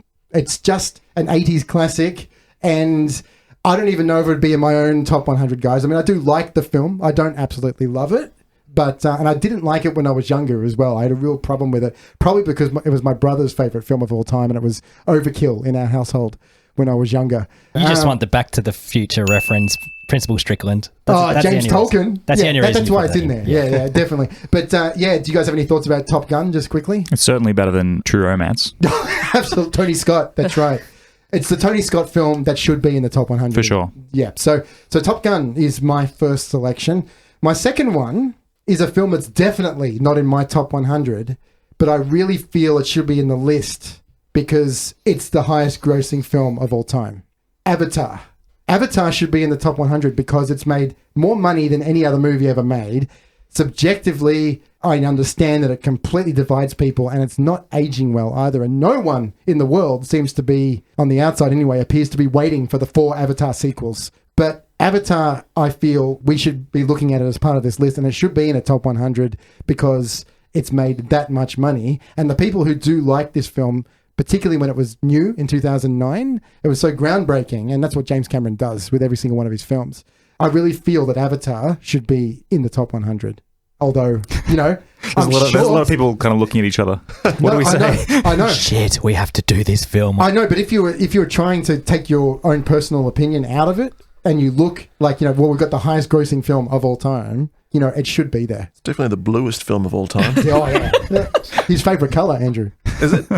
James Cameron. It's very blue, yeah. It depends how you're defining this, because are you saying it deserves to be in there, or are you saying that you think it should be found there based on people's opinions? Yes. I mean, Arrival's in there, and I don't think that, like, Arrival... I mean, I like the film, but it's so recent, and it's so, like, kind of, like, just in your zeitgeist at the moment. That, Avatar's 9 years old now. And it's definitely a groundbreaking film. Yeah. It's going to be a horrible thing to say about Arrival, but I feel like when the vote was done was probably Arrival was literally in the cinemas for that to get into the list. Yeah, agreed. Yeah. Yeah. Yeah, just, or that's close astounding that that's in the list. Yeah. Yeah. So, controversial, I know, but I don't know. Like, if I just take... Because it's not in my top 100, Avatar. No. I put most of James Cameron's films in front of Avatar. And it looks like everyone's so pumped to, you know, do a review on that film. You know, it warrants, like, you know, an episode in the discussion. Only by a hair, because Avengers Infinity War is pretty close. Is it? To topping its box office, which you wouldn't rate at all. You wouldn't even... Well, I haven't seen it. Right, but I mean, culturally... You probably wouldn't throw it in for a similar reason. No. Yeah. Yeah, exactly. So to me, it's like earning the most box office to me is not even close to... It's applauding the stupidity of society. And just on those sequels, I just feel like sequels often fail when a movie is a big hit, but critically no one likes it. The sequel is what's going to fail because they throw a lot of money into it, but people don't go. They may have gone the first time, they're not going to go again. So if they're doing 4 more, it's a bad choice. It'll be interesting. Cameron has made some of the best sequels ever made. So it'll be really interesting to see if he can strike gold again somehow. We'll just have to wait and see. And the third selection, guys, a little bit more of a no-brainer. Again, I'm not sure if it'd be in my top 100, but Batman from 1989, Tim Burton, yeah, it just should be here. It's as simple as that. It was so revolutionary for even the comic book films of today. Can, you know, lay a lot of claim to the original Batman. Yeah, the Burton Batman. Because I don't love Batman. But that film was massive as well. It was it was everywhere and it lingered for years. And we were kids. Everyone's walking around with Batman T-shirts, like well into the mid to late 90s. And oh yeah, like yeah, the logo and it probably resurrected superhero films in a way. Like you had Christopher Reeve Superman and so on in the late 70s, but it was a bit of a lame duck. Yeah, and I don't love it. I don't love Batman, in fact, I don't really like Batman Returns much at all. But the original Batman from 1989, I really feel should be in this list. So that's my third selection there. Yeah, so Top Gun, Avatar, and Batman. So team, your selections, and I'll start over here with the good self, Penny. What are your 3 choices for the WTF films? This was so hard because there's a bunch of films that I was just so surprised weren't in there. And maybe I can list a few that I'm surprised that aren't in there and then get to my 3. Go for it. Okay. So I'm really surprised, for example, that Easy Rider isn't in there. Singing in the Rain isn't in there. 12 Monkeys isn't in there. A Few Good Men, like Being John Malkovich. I'm surprised based on this list that this type of film that just doesn't appear. So like in terms of groundbreaking cinema, in terms of what I would have thought that the top 100 sort of Empire readers would be requesting to be in there. I'm very surprised that a couple of those aren't in there. All those omissions and True Romance is there. It's just insane. Yeah, it's really weird. And even Singing in the Rain, I think is an amazing film, and it talks to cinema as well. So it's actually like a history of cinema in a film. So yeah, good one. Yeah, I'm surprised that that's not in there. But those aren't the films that I've chosen. The films that I've chosen and the reasons are Tootsie. Because I think that in terms of a screenplay, I think that it's a watertight screenplay in terms of character development and character's journey. And I'll be interested to see the real chat kind of take on that. Again, it's a film that I've seen. It's a film that I've enjoyed, but I definitely think it's got its faults. But I'm looking forward to discussing that if we have a chance to. Tootsie, good addition. Yes. Thank you. The second film is What's Eating Gilbert Grape. Yes. Great movie. Oh, it's a great movie. Leonardo DiCaprio. Yeah, and I think that it's a more independent film, but it's a really accessible independent film. And once again, I'd be really intrigued to see the Real Chat take on that particular film. And I do think that it does belong in the top 100 film. Good selection. Yeah, good stuff. And the third film is American History X. Yeah. Edward Norton. Yeah. Edward Furlong. Edward Furlong, exactly. Exactly, the double eds. And I just think that that'll be interesting to discuss because it's really in-your-face filmmaking. It's very brash, interesting topic. Yeah, I'd be really interested to see that. And I'm surprised again that those three films aren't in that list. Yeah, just with some of the ones that we've been questionable about, when you do, bring those ones up, Penny, it's like, these ones should be replacing some of the others. And I really tried to actually dig deep into the omission of a lot of strong female lead character films in this list. I think there's omissions of a lot of independent films, there's an omission of a lot of sort of paradigm shifting films. But I kind of don't want to make this list too controversial. I kind of want to keep it on trend. So that's the reason why I've chosen these particular films. I think they're easily accessible and worth a rewatch. So fans of Tootsie, What's Eating Gilbert Grape, and American History X can look forward to episodes on those films in the future. Thanks a lot for that, Penny. All right, Mr. Andrew McCaskill, what have you got for us, sir? All right. I think we're all going to be happy to hear about this one. Texas Chainsaw Massacre. Oh, here we go. Gives me a chance to see it. This is a surprise. It's one of Damon's personal I was about to favourites. say, I might be... Are we doing that one when I'm on a holiday? Is that when we're doing that one? When are you going away on holiday, Damon? Wow, that is unexpected. I did not expect you to say that. No. I think that's it's a big omission. If not, next to Exorcist, the greatest horror film ever made. So just not the remake. No, the original. fuck the remake. The 1976, I think, something like that. It's just a searing, raw cinematic experience. It's still full on to this day, still disturbing, and not incredibly violent. Like there's really not a lot of gore in that film. It's just brilliant filmmaking. More terror than horror? Probably more just disturbing and unsettling and chaotic. It's shot in 16mm and it's in such a rough documentary almost type film that you just kind of feel like you are witnessing something really happening. Incredible film. So that really needs to be a part of the list. Sounds like a fun Saturday night. Yeah. Damon, if that's the case, I'd counteract with Garden State. I'm rejigging my list right now, frantically. Third most horrific film. You could say the same thing. Unsettling, chaotic. Nightmarish. All right, and then different shift in tone. Butch Cassidy and the Sundance Kid, I think needs to be in there. Surprising. Nice one. That's a good choice. That's a brilliant film which I'd love to talk about. Yep. And then very hard. There's so many here that I'd love to add. I'm going to go with American Psycho. Oh. Yeah. I Christian think, Bale. Good stuff. I think people probably could think that doesn't belong in the 100 greatest films, but from my opinion, I think it does. I think that film has its fans. It's quite an underrated film, I think. Like it's a modern. I mean, I know it was made in 2000. Yeah, but it's an absolute classic it's a good of the choice. modern I always cinema. knew that there was a chance that you could bring that to the table, but I think you're right. I think it could be in the top 100. Yeah, I think do. it's deserved. So, I think there's a lot to talk about with that film. So, sure is. Yeah, looking forward to doing that one. And it's a female director. Yes. Female director and writer. Yeah. So Butch Cassidy, Texas Chainsaw Massacre, and American Psycho. And it's very close to Annie Hall in there. I think that should be in there. Oh, yeah. But that's a great movie. I'm surprised that's not in there as well. Yeah, it's a big omission. It beats Star Wars to Best Picture. How can it not be? That's right. A movie that people are talking about. Isn't it? Yeah. I can only assume that it's the pedophile thing. Yeah, people don't like that. No. Funny that. The word great and pedophile don't really find themselves together. That's right.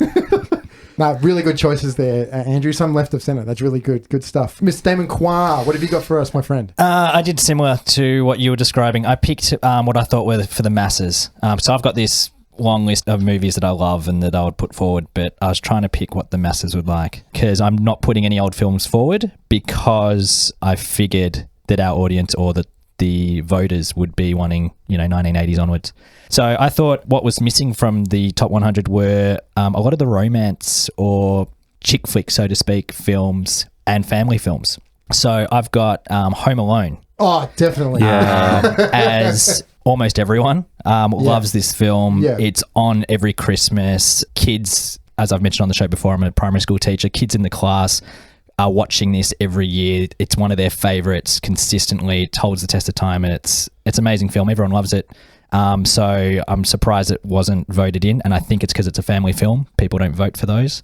My second one I put through was When Harry Met Sally for the romance, because I was thinking a romantic film that I would be interested in doing on Real Chat that I think is the best one, and it would have to be that one. It's probably more of our parents' generation, that film, than ours, like in terms of its audience and when it came out, 1989 I think it was out. That's it. But I think that's one of the best ones. And Nora Ephron is such a great writer. Yeah, holds up. And, like I had other films, like Pretty Woman or The Notebook, which I'm not really that keen to examine, but those ones surprised me that they weren't in. But I thought... You brought it up. I thought Harry Met Sally was the one I'd go with because well done. I think that one's the better one. And the third film I chose was Apollo 13. Yeah, good call, yeah. And that one might be a little bit more just scraping in, but I was still surprised it wasn't in there. And, in the spirit of you having a crack at other films, when you compare that to like Titanic, which is, a real disaster turned into a screenplay, Apollo 13 shows you how it's done. Titanic doesn't. So that's the reason I put that one forward. No, Apollo 13. Yeah, good choice. Yep. So we have When Harry Met Sally, Home Alone, and Apollo 13. Yep. Yeah, good choices. Good stuff, Damon. Mr. Jesse O'Brien's up next. What have you got for us, mate? So a couple that I didn't quite get into those three, I'll just mention briefly. Planet of the Apes, the original, is not on the list of 100 films. And I feel like that gets remembered as sort of, it's a bit like Rocky and Rambo. Everyone remembers the whole thing, but the first one is actually quite well made and quite distinct. Have you seen the whole series? Yeah, I could retell the entire narrative, which I have a few times. So you're obviously just talking about the original, definitely not the Burton remake. Oh, no. But the original 5 films is a really interesting narrative within it, but the first movie is really, really good and holds up. I also almost put in Kill Bill Volume 1 because it's such a cool movie. It's just so cool. It's also on a lot of top 100 lists. Not Volume 2? Nah, Volume 1 is great to me. Yeah. But the ones I would have to put in, The Wizard of Oz. Yes. I'm very surprised that's not there. Yeah, really surprising. It's a really big omission. Yeah. Because it's such a beloved classic that a lot of people from all ages like, and it holds up as well. I think kids now would still enjoy it. And if you remember as well, Jesse, I'm not a musicals guy as well, but even I think that The Wizard of Oz should be in this list. Definitely. Yeah. I used to watch that as a kid. Yeah. And when I was a kid, it was the first example of me wanting to be in a movie universe. I really wanted to go to Oz for some reason. I was in the musical as a kid as well, like an 11-year-old, and I was obsessed by that universe. Yeah, good choice. I'd be interested to know kids today, because it is a very slow-moving film. It is. Anyway, that would be in the episode to be discussed, I suppose. Once you get past that sepia intro, I feel like they'd be all in. Yep. Another one, for some reason controversial, but I've always loved it. It's just always got a place in my heart, is Braveheart. Oh, Mel Gibson. Yeah, I just think I can't hear that music without being like so nostalgic. James Horner. And just it's such a great score. Yeah. History buffs don't like it because it's not true at all to the history of William Wallace, but it really does capture the spirit of William Wallace. I'll always love Braveheart. Not the remake, The Patriot. That pales in comparison. It's still a bit of fun, but pales. And then my top one that I'd put in there is Close Encounters of the Third Kind. Yeah. Surprised it's not there. Big Spielberg film. It's very underrated. Surprising. Underrated because he's got other films that just surpass it on a pop culture level, but it's a really brilliant movie. And it's the closest of his films to his hero, which is David Lean. It really captures, I think, what Spielberg would have been inspired by watching those David Lean films. No, 3 really good choices there, Jesse. Yeah, good stuff to look forward to. Definitely, yeah. So I reached out to our 2 team members who couldn't be here today, Mr. Michael Hadgen, firstly. Some good choices here, some interesting ones as well. I was just speaking to you guys before we hit record today. Michael really wanted to bring in 2 films, Rosemary's Baby and Who Framed Roger Rabbit. I said, good selections, Michael, for the top 100, particularly his own top 100, but Real Chat's already done them. So as I said, there's really no point in us going back over them. We looked at those films in a lot of detail and we really covered everything and gave them really good reviews. So yeah, great film selections, Michael, but he replaced them after I told him about that with Life is Beautiful from 1997. really. Yeah, it's a Oh good my one. God. Yeah. It's going to be harrowing, but great. Is it La Vita e Bella or Yes. something like that? I don't know. Yes. My close Italian's enough. rusty. Yeah. So yeah, Life is Beautiful was his first choice. This is a great one. A really surprising omission from the top 100. Everybody loves this film. I've never met anyone who doesn't like this film. Groundhog Day from 1993. Bill Murray at his absolute best. Just a Harold fun film. Ramis at his absolute best Yeah. as well, Andrew. Yeah, Groundhog Day. Great film. I'm really glad that he brought it to the table. And the third one, this is an interesting one, but I reckon a really good choice as well. Just like your choice with Texas Chainsaw Massacre, Andrew. Saw from 2004. I'm sick. Penny's face, I'm sick if you that can day. see right here. you don't like Saw? I Damon? think for me, Saw, I don't want to say epitomizes, but somewhere in that neighborhood epitomizes what I don't like about the genre, Movies? that genre. Is it the horror genre? Yeah, because it's just gore, and for me, it's going for all the cheap angles of horror, whereas something like The Exorcist is like creating this sort of world, and But- you already got my vote on Saw. Yeah. But in 2004, though, like, this film was, significant. I know it's... They broke ground, They I did. suppose, and then they did like Saw 15 and 16. Yeah, and... or however many they did. James Wan and Lee Whannell are from Melbourne, aren't they, Jesse? Yeah, Melbourne boys. Yeah, but... As a Princess Bride fan, it broke my heart watching that film. Kerry Hughes. Yeah. Is that right? Yeah. But three, I think great choices from Michael. Maybe and, we'll get 5 stars from him if we do those. That's exactly right. Because, Michael doesn't come on any episode unless he loves the film. That's the way it works. Okay, so Matt O'Neill, I reached out to Matt. He gave us 3 films. One has got to be the most unusual one by far, but he stuck by it and said that, like, if we're looking at the 100 greatest films of all time, we've got to look at this. So, He is the most unusual Real Chat member of all time. So it makes sense.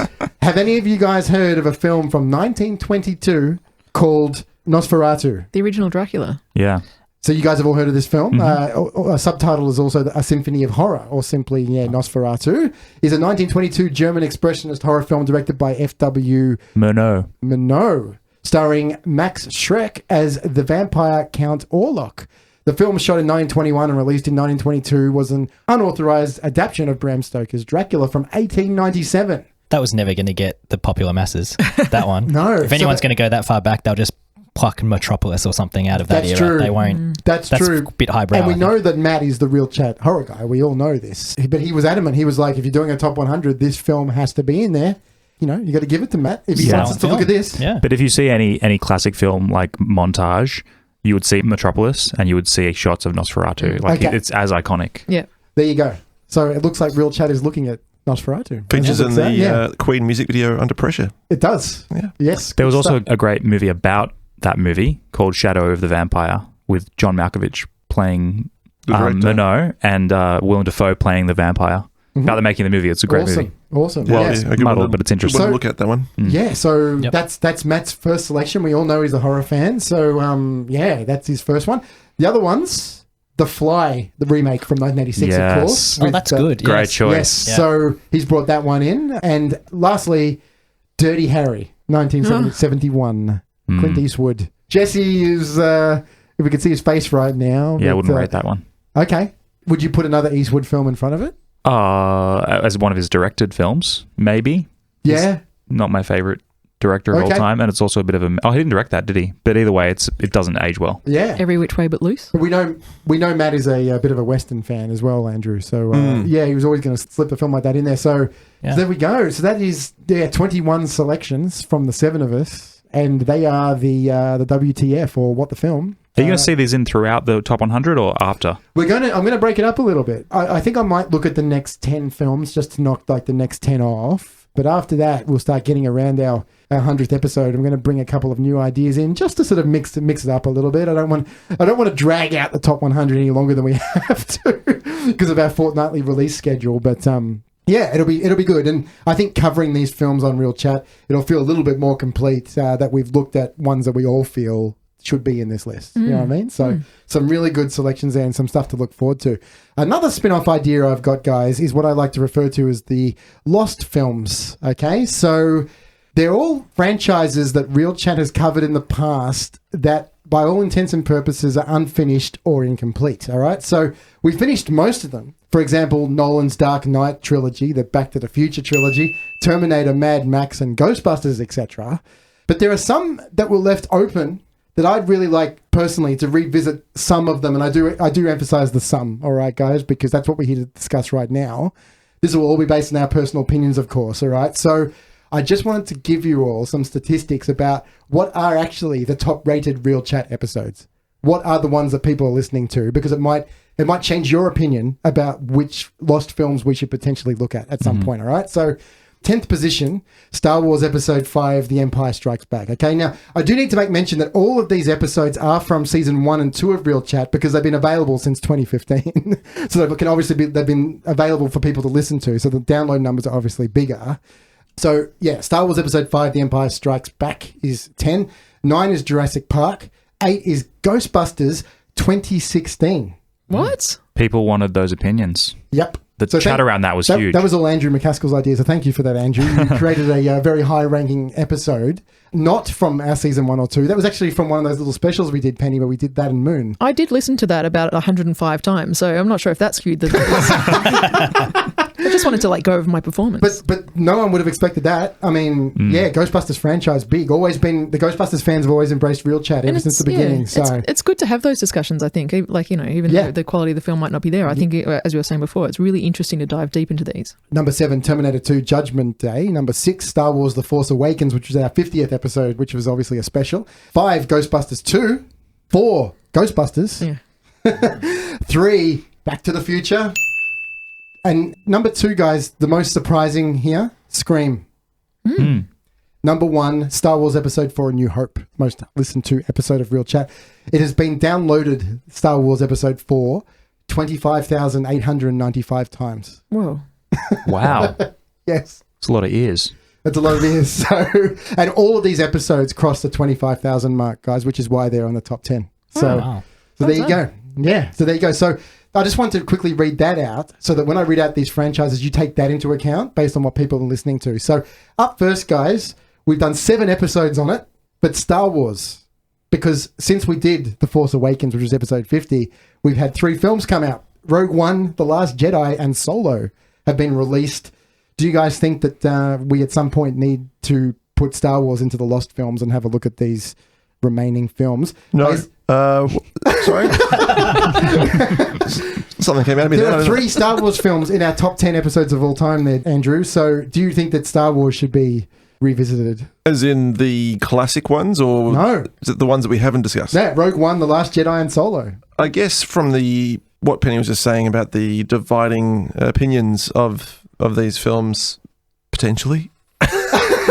Reluctantly. Yeah. But these are the ones that you don't like personally, right, Andrew? Like after Force Awakens, these 3, you're not a fan of these films. No, my dreams were shattered with every one of them, so it'd be hard to watch them again, but I'm a loyal Real Chat member, so... Okay. Damon? Yeah, I think the Star Wars, the Real Just Chat based on the audience fans? would want to hear it. And I know that I would want to hear it and be like, what's Andrew going to say about Rogue One? Or what's he going to say about Solo? So Yeah, the power of the negative opinion. That's right, yeah. Jesse? Yeah, most of the internet is Star Wars fans, so they want to hear it. And so do I.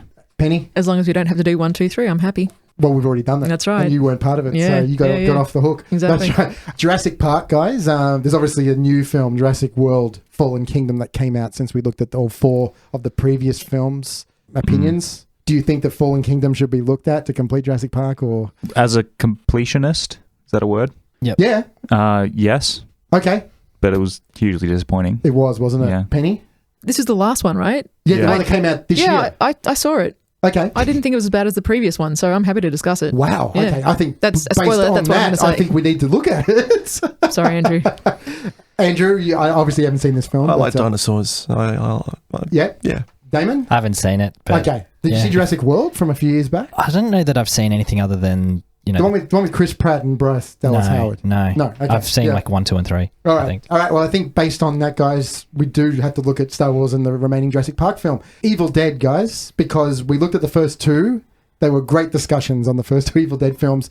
Army of Darkness is the big one that I've always really wanted to just do it. That'd be fun. To finish off in a fun film. Do any of you guys have any opinions on Army of Darkness? Keen. Keen? Yep, keen for that one. Don't take know. it or leave it. Penny? Yeah. Never seen it, but I hear it's really good. And there's also the Evil Dead remake from 2013, which was made as well. I mean, I'm a little bit frightened of them, but I'm happy to go there. you won't be frightened of Army of Darkness. No. It's a comedy. I'm a fan of Bruce Campbell, so Oh, It's full on comedy. Okay. But I wouldn't say don't talk about the series. If that's a whole nother. Ash versus Evil Dead. Yeah, it's just not a movie, so it's We not don't what we're do talking about. TV here on Real Chat Yeah. anyway. But Evil Dead, yeah, most likely based on that. Pixar, guys, we only looked at Toy Story and A Bug's Life are the only two films that have been looked at. And Toy Story is coming up very soon on the top 100 as well, guys. But we only looked at that and Bug's Life in regards to Pixar. At one point in Real Chat's life, we were going to look at more. Do you guys have any opinions about Pixar? How long is a ball of string? I think you need to be really selective if you're doing those because There's a lot of them. There's like 20 of them. and 20 of them or something. It's yeah. just a machine. They're going to keep coming. Yeah. Yeah. Yeah. Andrew, thoughts on that? I know you're not the biggest animation fan. Yeah. Look, I mean, I don't want to make this about me, but I'm not really looking forward to those ones. You've been there since day one, Andrew. I have. Yeah. I was going to say, I think there are some gems in there. I'm And fan favourites like Frozen. There is or- a couple in the top 100. Not isn't Pixar. No, Oh, that's not Pixar. yeah. Disney. That's Disney. Yeah. Oh, I'm getting Isn't there in the confused. top 100? Isn't there some more Pixar, I think? No, I think Toy Story is the last one. Yeah. Oh, okay. Yeah. Right. Monsters Inc. I think is definitely deserves Yeah, looking that's a good up. one. I think is a brilliant film as And well. Nemo, very popular Nemo, as well. absolutely. I'm surprised that those weren't in there. Maybe just complete. Wall-E? Yeah, Wall-E, I love. Yeah. My God, Sigourney Weaver. Just get me into a Sigourney Weaver film any way you can, which is why I'm okay That's with the Avatar. spirit.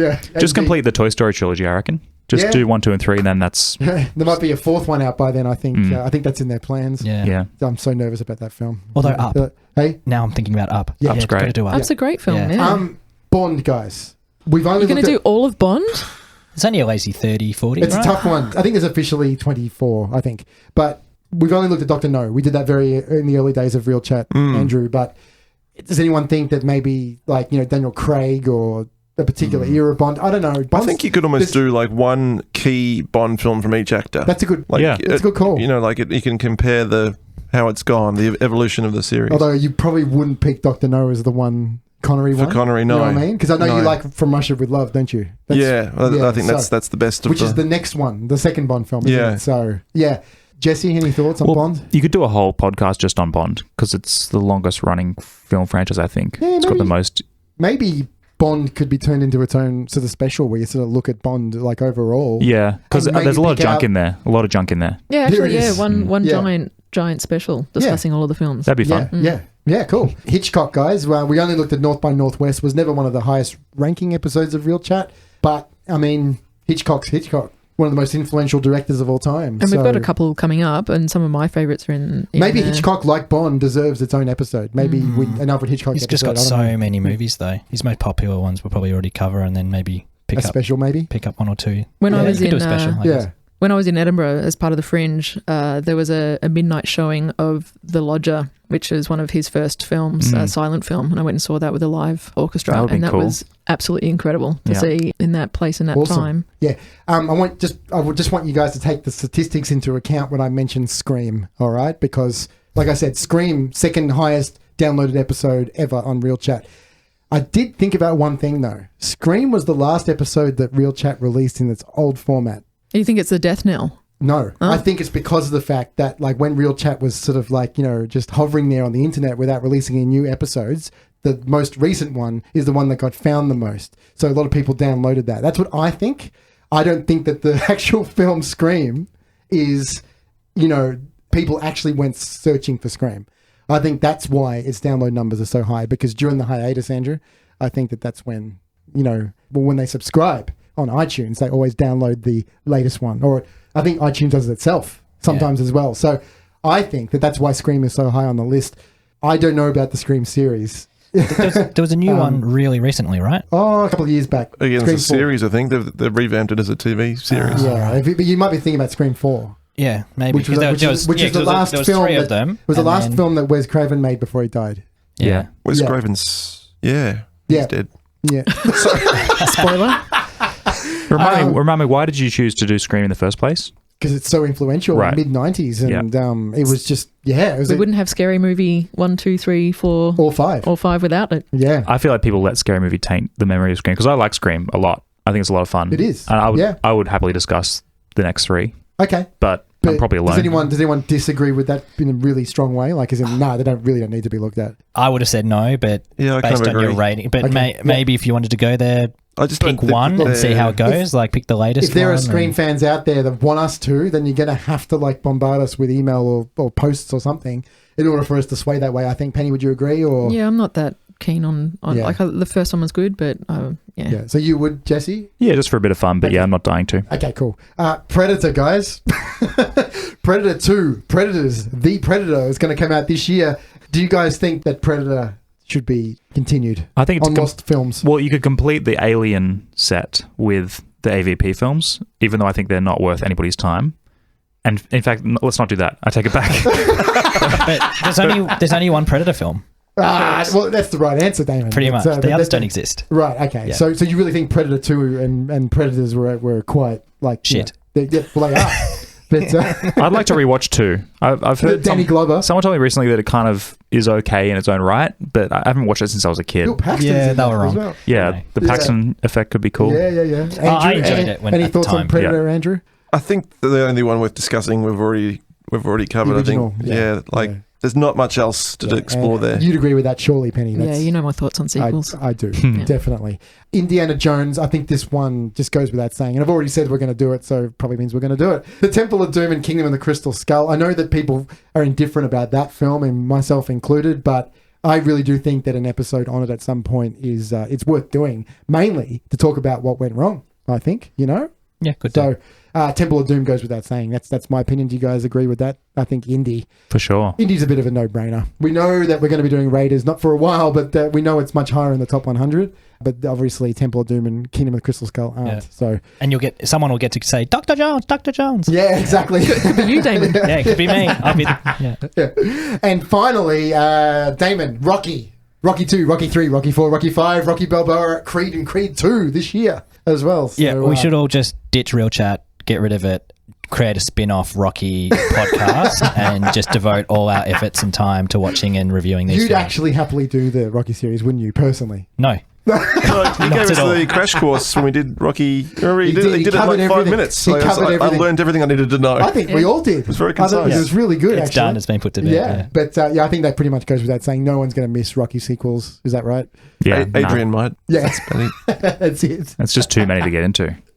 That's right. So one of the last spin-off ideas I've got here, guys, is the team focus idea. So it's something that we're going to be trialing with our very own Jesse O'Brien's film over here, Arrowhead, in a couple of months' time, maybe early next year or something, Jesse. It's actually a chance for us to give our retrospective treatment to work by our very own guests and special guests. Another one that jumps to mind is Sarah Lamberg, who we had for Lost in Translation, Penny, her film Innuendo, which we spoke about a little bit on that episode. I mean, bringing her in and actually doing our review on her film would be, could be a really, interesting sort of spin-off idea. And even our own short film projects. I know that probably makes people like Damon and Andrew sweat a little bit, but you could do like mini crash reviews of like these films. Doesn't matter how low budget or old they are, but just a little bit of a chance to maybe even get them seen a bit more on YouTube. You know what I mean? Like as in just, things like Elena and your work as well, Andrew, you never know. But like, guest focus, it could be Dust it off. It could be a lot of fun, and a few people might check it out online based on what we say. So how's it going to go critiquing something in front of the creator of it? I'm going to turn away from you and just not look at you. Yeah, it could get awkward. I mean, I like criticism. I like hearing people's honest opinions. I think that's it. I just don't think that any of us are really that precious, are we? Yeah. No, I don't think Is so. anyone really going to be like upset if someone really has a strong opinion Well, about you'd have a to- low budget short film that we did back in? It could be really That's interesting because you might have a critique and the question can be answered. It could True. be like, Very true. why was it shot in that way? I didn't really like that. And the answer might be, well, it was budgetary, or actually this was the reasoning behind it, and it could be a really interesting discussion. And it's also the concept itself, stripping away obvious low budget nature of some of this stuff as well. It could just be like, Penny, just the thought of like, you looking over the screenplay to like our short film Elena and just sort of coming in and sort of going, right, this is what I think of your little screenplay. You know what I mean? Like it's awesome. And Andrew, the scores to like some of these films, particularly some of the ones that I've worked on as well, where I got, I had that experience of working with these composers. Just to hear your thoughts on that music that you probably wouldn't listen to otherwise. You know what I mean? Like it'd be really interesting. So yeah, like the short films are obviously not going to get their own Real Chat episode, but there are like little sections in which we could bring them in. Arrowhead's a bit different, being a feature, Jesse. I think that I'm looking forward to it. I reckon it'll be a really I think it'll be really difficult to do. Yeah. It'll be challenging and interesting because I haven't seen Arrowhead. I've seen the trailer. Yeah. And it'll be different because Jesse's perspective on his own film is he's obviously going to be coming from, he's going to be more interested in what everyone else has got to say. And well, actually, I would only want to do it if there was a policy of no faint praise. Like, it has to be honest. Like, I actually don't want people to just give me, like, that's it was what really I was going to good. say. That would be the hardest thing. Yeah. And it'll be hard. Well done, Jesse. Exactly. That's what it was like after the screening. Everyone came up and they felt like they had to say something. So everyone's just like, oh, good job. Yeah. How long did that take you to do? Yeah. That's everyone's question. I know. But I think it'd be really hard to sit down and watch it and not be super positive because it's like, I know him and oh my goodness, he's done this feature film. Like, how does he done this? And you'd be naturally geared to the positive. So it'd be hard not to be overly showering it with praise. So I think it'll be a challenging one that we would have to devote a lot of prep to. Yeah, definitely. To do and really, service. it's just a good, I think it's just a really good spin-off idea for our show, just to like take it into a zone in which we wouldn't look at otherwise. So yeah, guys, so that's it. We've got the What the Films, or the WTFs, we've got the Lost films, and we've got the guest focus films as well. So yeah, just 3 ideas that I've sort of brought to the table and want to run by you guys, but it sounds like everyone's on board and, you know, interested in all that. So that could be really good. I'm going to open up the floor just quickly here to Mr. Damon Quah, who's got another idea for a potential spin-off episode. So you pitched this to me. Yeah. And what's it called? It's called The Pitch. It's not too different. No, or the mini review pitch. Yes. The pitch / mini review. And what is the idea behind this? Well, the idea is we're kicking around ideas of what we could do as other shows and other movies. And, you know, I had all these ideas like, we could do hidden gems, like movies that aren't very well known that we want to share, or guilty pleasures that we shouldn't really watch, but we secretly are and we're loving, or, you know, themed specials or whatnot. And I just thought we could distill it all down into just a really simple mini review. So what we would do is you'd prepare like a 5-minute mini review of a film that you really want to do on Real Chat, most likely something that isn't in the 100, or well, obviously not in the 100, but something doesn't necessarily have to be something that you think is a top 100 film, just that you think is a really interesting film that you want to do for whatever reason. And you pitch it and do a mini review, and we have a chat about it. We all decide if we want to do it. If we do, great. That mini review can be dropped as an episode, which is more like a teaser of what's coming. So this is more from a personal level. This is where if someone really wants to do a review on something, they get to pitch it to the team in like a little couple of minute segment. Yeah, like I've written down a couple of films that I would maybe mini pitch, like The Majestic, which is not something that is that popular with Jim Carrey, or, you know, I've got a Hitchcock film here, Rope. Which is really interesting film, but it's not a mainstream Hitchcock film that's, you know, enters the conversation that often. Things like that, where you do a 5-minute pitch, would agree if we wanted to do it, it'd become a teaser, or we would agree to not do it, and it would be just an episode drop for the interested listener going, here's a 5-minute review on a film, we're not doing an episode on it, but this is what one of our panelists thinks of it. So the members on the day could make the call about whether or not it would actually go into the pitch, like as in like would it be its own spin-off episode? So basically it becomes a failed pitch, so it's a mini review, or it becomes a teaser. Yeah, I like that. Yeah. Do you guys have any thoughts on that? Or That sounds fun. Yeah. A bit of, you know, off the cuff, see how it goes. It would be a chance for those films that we would have in our personal top 100s to see whether or not there'd be ever an episode done on it, you know, away from all these ideas. Yeah, absolutely. I think everyone's got their guilty pleasures as well, and I think, you know, to have, you know, talking about all these esteemed great films that we talk about normally, it's just the kind of more zany and, you know, off the beaten track type. I'm still trying to work out ways of getting National Lampoon's Loaded Weapon 1 done, you know what I mean? So something like that. I know what you're saying, Perfect. Or The Naked Gun or something, you know what I mean? Like some of my favourite comedies of all time. There is one idea. Could you release them weekly and just work harder so that we get through everything quicker? Sure. Let me just run that by my wife. You've really been sitting in your hands with this one, Adam, I'm afraid. The fortnightly release schedule just allows everything to happen and happen the way that it is. You know what I mean? Like, and the amount of time that I put into the work before and after the episodes, I can really spread out in a nice way. It was always more pressure during the weekly release, and I understand the benefits of it. It'd be really good to work out a way to do that somehow. Maybe at a Patreon kind of fund really coming to the fore. That could help. Mate, with more of the Patreon subscribers, it could help with a lot of things. There's no doubt about that. I mean, help create more content. But we've got to find out ways to push that stuff, guys, definitely. But anyway. Guys, we're starving. Please send money. And I guess, involvement too through the Twitter sphere would be good. Like, you know, with that pitch idea, whether we, instead of us deciding, if it got to the point where people tweet Yeah. And we let the masses decide. Well, Patreon does have that option. Like, if people are willing to support enough in order to get that, in which they will just simply, they'll get their own episode, for example. But it'll be interesting to see what happens going forward. But I'll just quickly do the finish up here, guys. So you can find us at realchat.com.au. You can contact us on Facebook, Twitter, Instagram as well, and Patreon as well. We've mentioned a few times today. But please, there's so many of you guys listening. Why aren't you writing iTunes reviews? 4 stars, please. I mean 5. Thanks, Michael. Few more reviews, guys. It's quite easy to do, though, isn't it? Do you want to walk people through how to do it? It's so simple. I know. It's not just iTunes, guys. I assume a lot of people listen to Real Chat using podcast-based apps. Yeah, you listen on Android, right? Yep. And it's easy to review through that app? No. I'm not the most tech-savvy, but no, I think you have to have Apple or iTunes.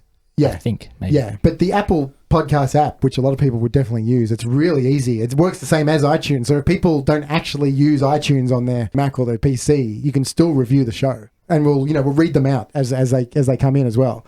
Yeah, just hit the 5 stars or whatever you want to give us. We haven't got many compared to a lot of other shows, just meaning that people aren't hearing this or they don't know how to do it. I'm not sure. But yeah, we've got to get these reviews up, guys. We're still just sort of trailing behind. Because if we're doing something that's annoying you, then we need to know about it. Yeah, exactly. Yeah. That's it. Yeah, a few more of them, guys, and I'm going to keep pushing that until those numbers start going up. So, Damon, thank you very much, mate, for coming in for this special. It's been good as usual. As always, it's a pleasure. Thanks, mate. And Mr. Andrew McCaskill, thanks again, mate. Thank you. Jesse, thank you. Thanks heaps. And Penny. Hip to be square.